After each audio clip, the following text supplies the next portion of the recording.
Keris pusaka memang sangat melegenda bagi masyarakat Jawa dari dulu, bahkan hingga saat ini masih banyak orang yang mencari keris peninggalan masa lalu yang konon ada penunggu berupa jin di dalamnya atau dalam dunia supranatural kerap disebut dengan khodam.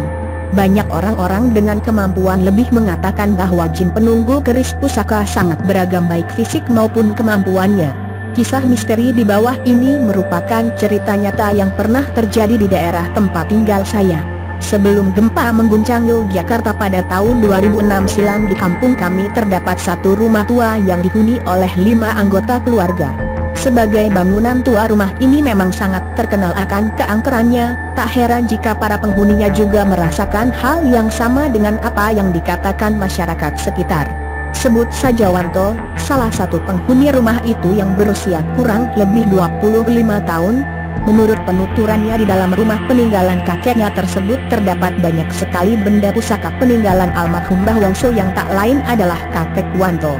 Kejadian-kejadian aneh dan menyeramkan tak hanya dialami oleh para penghuni bangunan tersebut, namun sering pula para peronda yang melintasi rumah Wanto. Hampir semua pernah mengalami kisah misteri di sekitar rumah Wanto.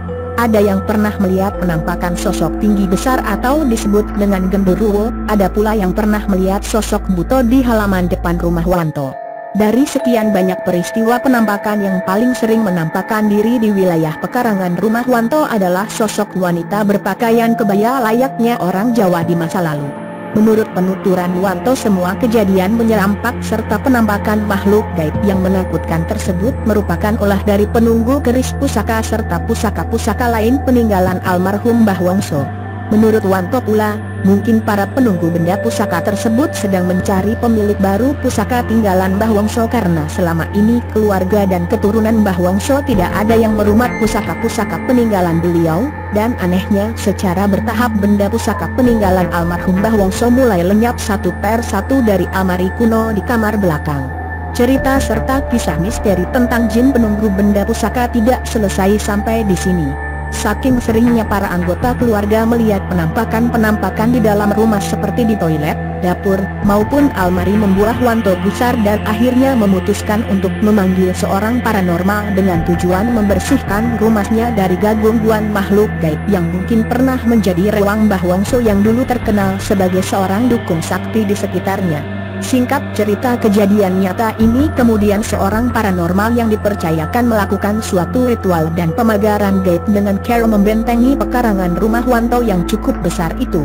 Beberapa sesaji seperti bunga setaman, kemenyan serta kelapa muda terlihat diletakkan di belakang rumah Wanto. Sementara sang paranormal dengan beberapa asistennya mulai mengelilingi pagar rumah itu serta menancapkan beberapa janur kuning di tiap-tiap sudut pekarangan. Setelah berbagai ritual dilakukan, akhirnya kisah misteri benar-benar terjadi dengan nyata. Terdapat beberapa cahaya yang menyelinap seakan mondar-mandir di belakang rumah Wanto. Sebuah kilatan cahaya menyelinap dan menuju sebuah pohon pisang di pekarangan belakang. Wanto yang penasaran dengan benda tersebut langsung berlari dan menangkap kilatan cahaya yang menyerupai bara api tersebut hingga tiba-tiba berubah menjadi sebuah benda pusaka berbentuk keris. Ritual pemagaran dan pembersihan rumah dari makhluk halus terus dilakukan hingga berbagai benda pusaka seakan bermunculan dari pekarangan belakang rumah Wanto.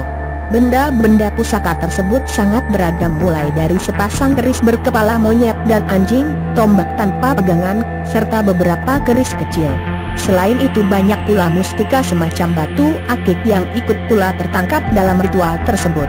Meskipun pada waktu itu Wanto sadar bahwa benda-benda tersebut tak ternilai harganya bagi orang-orang yang suka dengan barang klinik, namun dari awal niatnya untuk membersihkan rumah dari gangguan jin penunggu benda pusaka tidak berubah. Akhirnya benda-benda bertuah tersebut secara bersamaan dibungkus dengan beberapa lembar kain mori dan kemudian akan dilarung di pantai selatan Pulau Jawa. Kejadian aneh serta kisah misteri kembali terjadi sewaktu Wanto dan temannya hendak membawa barang-barang tersebut untuk dibuang ke laut. Sebuah motor yang mereka tumpangi seakan tidak mau melaju meskipun gigi transmisi telah ia masukkan serta gas telah ia putar sekeras-kerasnya. Bahkan pada waktu itu motor yang mereka tunggangi bukan hanya tak mampu berjalan, tapi justru beberapa baut dan mur terlepas dari motor tersebut. Kejadian nyata ini tentu membuat Wanto semakin merasa jengkel dan secara refleks membanting bungkusan mori berisikan benda-benda bertuah tersebut. Singkat cerita, setelah mendapatkan beberapa perawatan dan ritual dari Seng Paranormal, benda pusaka tersebut dibawa ke pantai Parangtritis untuk dilabuh bersama jin penunggu benda pusaka tersebut agar tidak lagi mengganggu anggota keluarga Wanto. Demikian kisah misteri jin penunggu benda pusaka peninggalan Mbah Wongso yang pernah dialami oleh Wanto dan keluarga.